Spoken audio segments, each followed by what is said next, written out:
In this video, I'm going to be completely stripping down my racing lawnmower, prepping it for paint, painting it, and then reassembling the entire thing. Now, in case you're new around here, I bought this lawnmower from a former F1 engineer who built it over 20 years ago, and I'm using this off-season to rebuild it in the hopes of racing it again this season. And where we're at is we've worked on a number of critical parts that need to go on this, but it now needs stripping back and getting some brand new colour on there. So you can see we've got the whole thing pretty much stripped down. Next job is going to be to take off all of these little parts that are going to get in the way if we're going to paint this thing.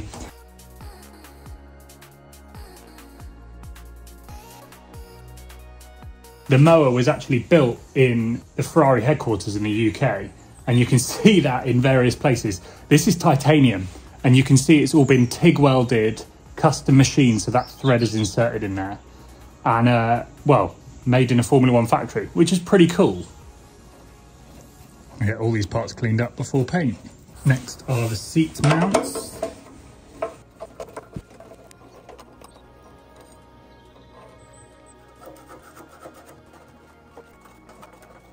Next job is to get all of that crap out of there.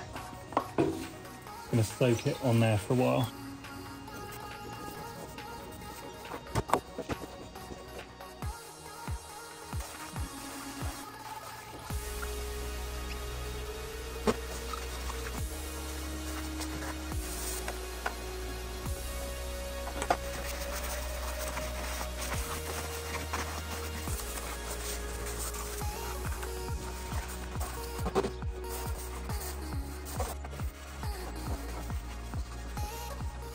There we go, about half an hour of sanding done. It looks no different, but it's much better. And there's loads of tiny little bits that are hard to get to.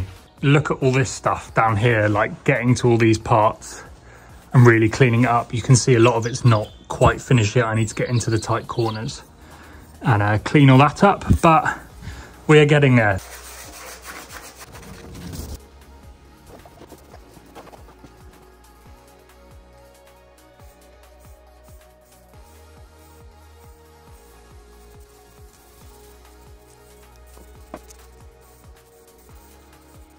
Proper painters will probably cringe at that, but don't really care. There is primer on it. I'm going to let it dry now overnight, and we'll come back tomorrow. Where we got to yesterday, we've got one base layer of primer on here, and it looks pretty good. There are places, obviously, where the metal looks a bit rough. Now, one thing to understand is that the original chassis from the actual lawnmower that this racing lawnmower was built out of was likely very old, probably from the 70s. And so there are places that are just, you can see, signs of corrosion, rust over time. Right, that's never gonna come up good. I'm gonna go over it again, get it all level and flat and as best I can with a fine sanding block. And then we can lay another layer of primer over before we start on colour, which I'll be doing this weekend. So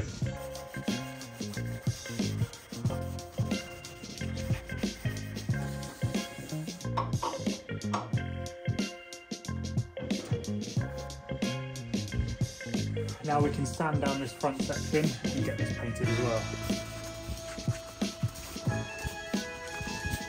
I always find the dust makes the sanding look smoother than it is, like the dust fills in the little cracks and whatever. So that's fine. Oh, you're sanding and you think it looks great, and then you dust it off and it suddenly doesn't again.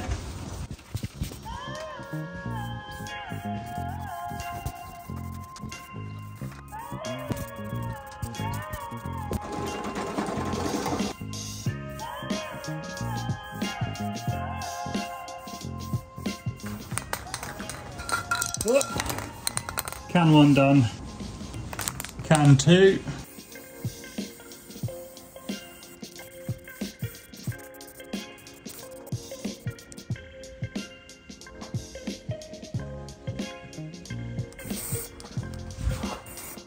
And get to this bit much better. Look at that, those bits I missed. I've got this down on the floor now because I need to do a couple of extra bits of another coat of primer on the bottom, and then that is fully primed, ready to go, ready for colour. We have this, which is the front mud guard. Now this I've smoothed back. I'm really happy with that side of it on the top side. But if you look, on the bottom side, there's loads of bits where there's like paint coming off. So I need to sand all of this, get this smooth. Now it is the underside, so I'm not too precious about it, but definitely get it primed really well and get it painted. This is the rear mudguard, and I've already sanded and primed this with black primer.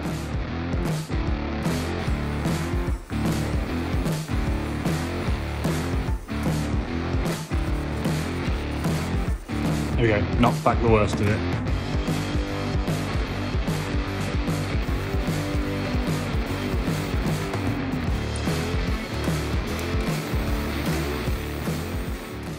That is when I realised that has gone badly. Ugh. Yeah, look, you can see it's peeling up. No! I didn't realise that this grey primer would ruin the black primer, which is really annoying. So I'm going to have to wait for that to dry and then sand it back. Oh, it's not gone well. As per this drawing, I'm planning to have the chassis rails, so that is all of these parts, all the way around here, all to be in this teal. So this sort of luminous teal, all the way around there, and probably the underside as well. The bodywork, so this outside part here and this, same on the other side, the battery box, and then the two mud guards are gonna go this royal blue color. And so it's gonna take some taping off along here to get all of that sorted. Right, you've got to put this on. Like, ooh, it's like, hey. There you go, it's on there. It's time to go with the colour. I'm so excited about that. Look at that. Oh,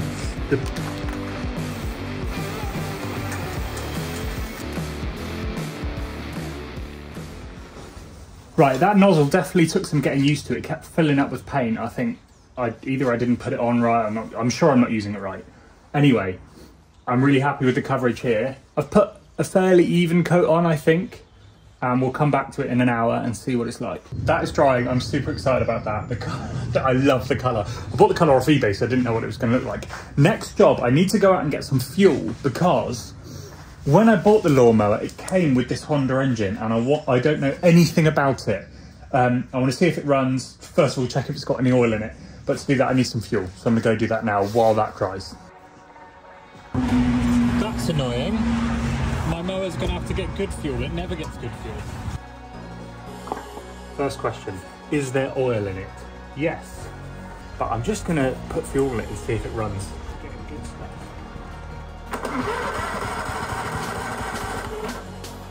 Take the carb off, I think. Oh my God. Why is the fuel green?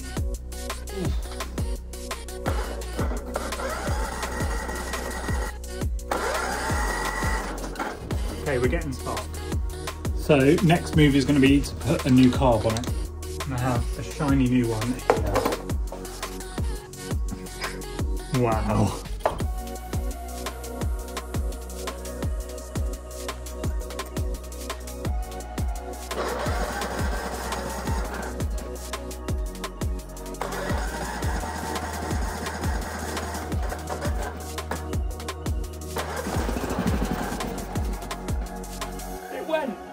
Come on, one more time. It started for a minute, then stopped. It ran though, it ran. Run better. I don't know why it's doing that. That's weird that it gets like 2 fires and then it stops every time. I'm gonna leave it for now. Move on. I've just peeled off the tape. We need to talk about this colour, because this is not what it looked like on the can. It's much bluer than I wanted, like a darker navy. So I'm not a fan of this. So I think it's back to the drawing board. I've got two options, I think. Either buying a proper navy colour that suits this better, or going with the whole thing in this teal. I love this teal so much that I think I'm gonna draw it up in this colour and then see how it fits. I kind of like that. Right, after drawing it up, I've decided I'm going to go all teal. It was nowhere near the colour that was on the label, so that's annoying. There we go. This is all gone the blue. I really like how that looks. I think this is cool.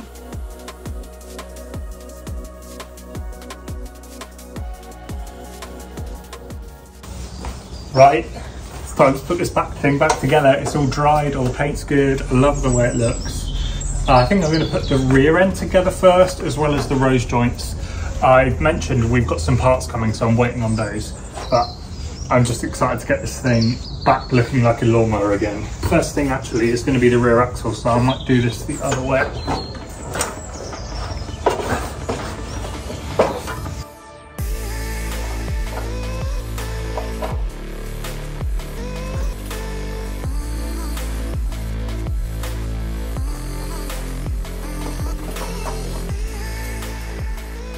So it's been a while since that last clip. The rear end of this was so frustrating that I ended up doing it off camera. Now let me show you why. The main thing was this caliper, so getting the rear brake caliper to fit on and to move and to float freely and all that stuff was so difficult. So I've got all that on, and then it looks like a big change, but all I've done is bolt with some shiny new bolts. I've bolted the front and rear mudguards on, and I love how that looks, doesn't it? I'm really happy with that. I'm so glad I didn't choose the two-tone.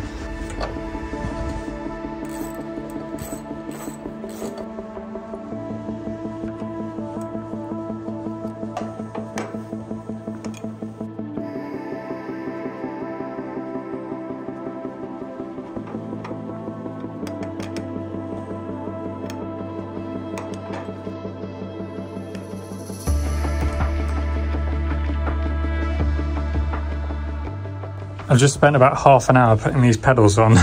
The whole lot is in a very tight space, so it's extremely cramped to get everything in here and also to get these bolts in, so I need to figure out what I'm going to use there.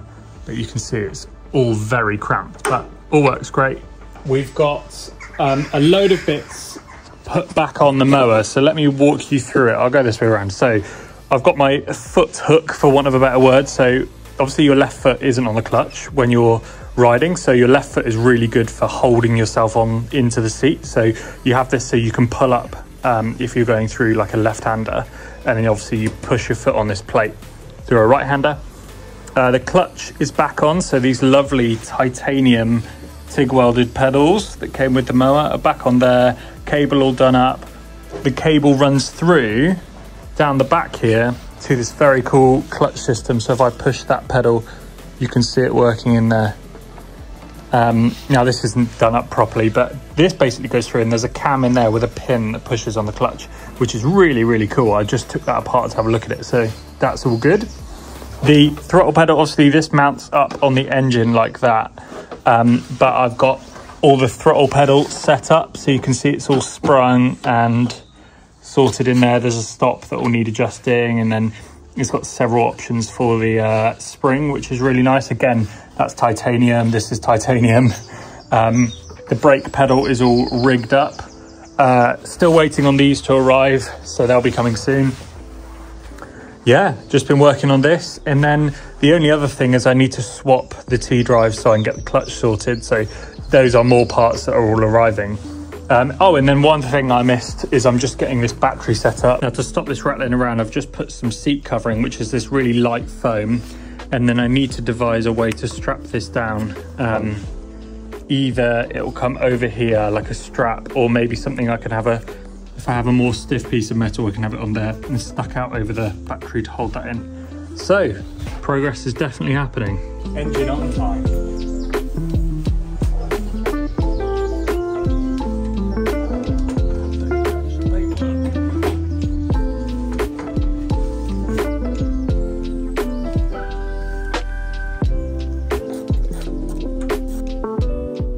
So you can see how this current system works. It pulls on there, and I used to have something that pulled here on this, which is from the governor on the other side. Now I want to have this system, so there's something in here which as the throttle cable is pulled, it pushes on there, which pushes this bottom section, and that pulls the throttle.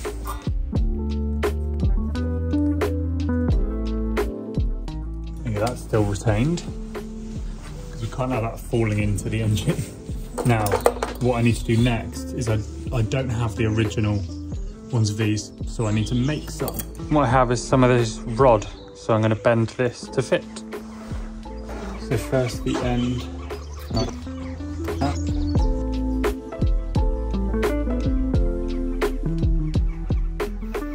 Here, that bends that way. There you go. Then that bit goes in there. Yeah. That'll work.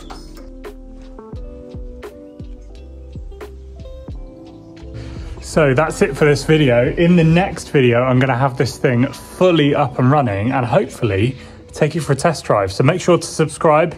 See you next time.